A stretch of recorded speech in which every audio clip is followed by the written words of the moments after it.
Necromunda. Deep under the lofty heights of Hive Primus's spire, in the inhospitable depths of the Underhive, gangs fight for survival and dominance. At the behest of their houses, their allegiance is tested through battle, betrayal, and a Spartan's will to survive. You've been summoned by your house to lead a new gang, its newest and most powerful arm and greatest hope to reach the heights of glory it so deserves. Will your gang lead the charge into the Underhive and return as champions, or will they be lost to its depths forever? Let's find out.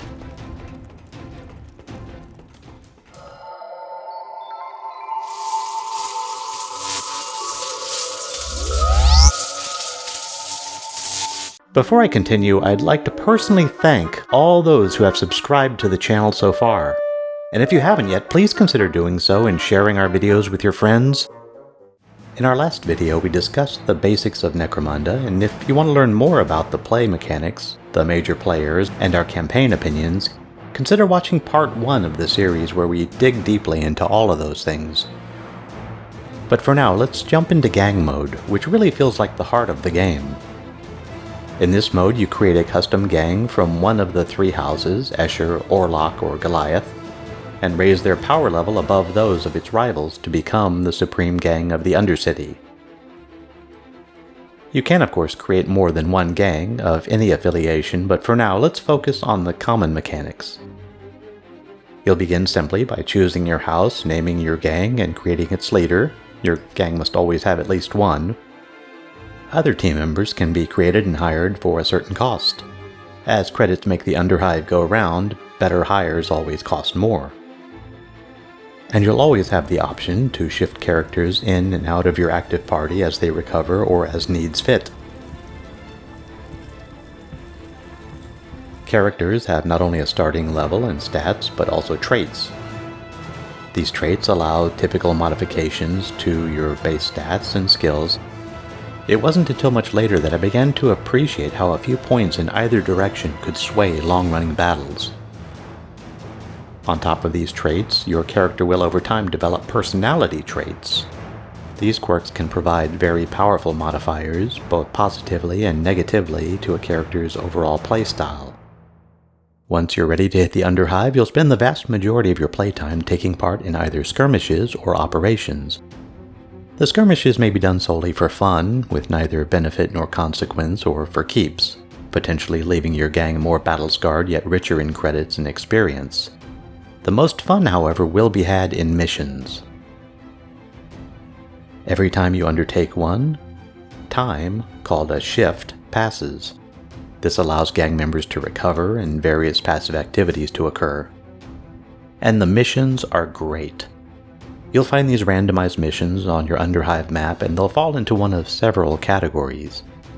The first is kind of a generic, randomized mission with typically moderate risk and reward, but generally tied to your gang's power level. You won't get rich, but if you need to grind for resources and XP, this is where you go. They'll have a simple set of objectives like collecting X number of clickables, hooray, not word stones this time, or killing Y number of enemies. Also, your house may offer special treats for fulfilling their bonus objectives. Another kind of mission randomly pops up when a scout discovers an enemy's base. These tend to be a bit tougher, with greater rewards, and can serve to shift the balance of power between gangs. Try to be well prepared before you start your raid on their compound.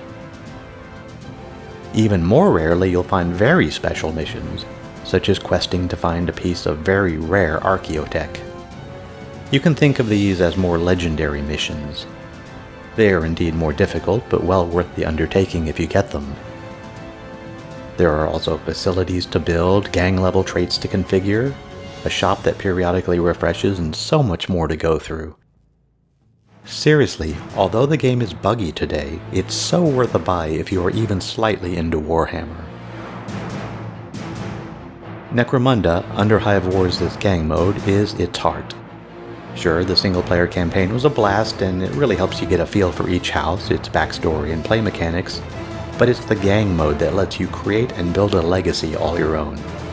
With characters you become invested in and know almost to a personal level. As with Rogue Factor's earlier release, Mordheim, you'll take every shot personally and every injury to heart. That's the sign of a great system and a great implementation. Sure, there are bugs, way too many of them to be honest, but as we covered in the last video, Rogue Factor and Focus Home Interactive have a history of polishing these rough stones up to a brilliant shine over time, and I don't expect any different now. Necromunda Underhive Wars was developed by Rogue Factor and published by Focus Home Interactive. It's out today on Xbox One consoles, PS4, and PC. It should be noted that in the Microsoft Store, the game has already been flagged as an Xbox Series X title, so next-generation support certainly seems to be in the cards. So that's our review of Necromunda Underhive Wars. If you played it, what was your experience? Please leave a comment below and let us know. Also, feel free to add any questions or suggestions. And if you enjoyed this video, please consider liking it, subscribing, and hitting the notification bell. It would be greatly appreciated and really helps out a lot. Thanks for watching.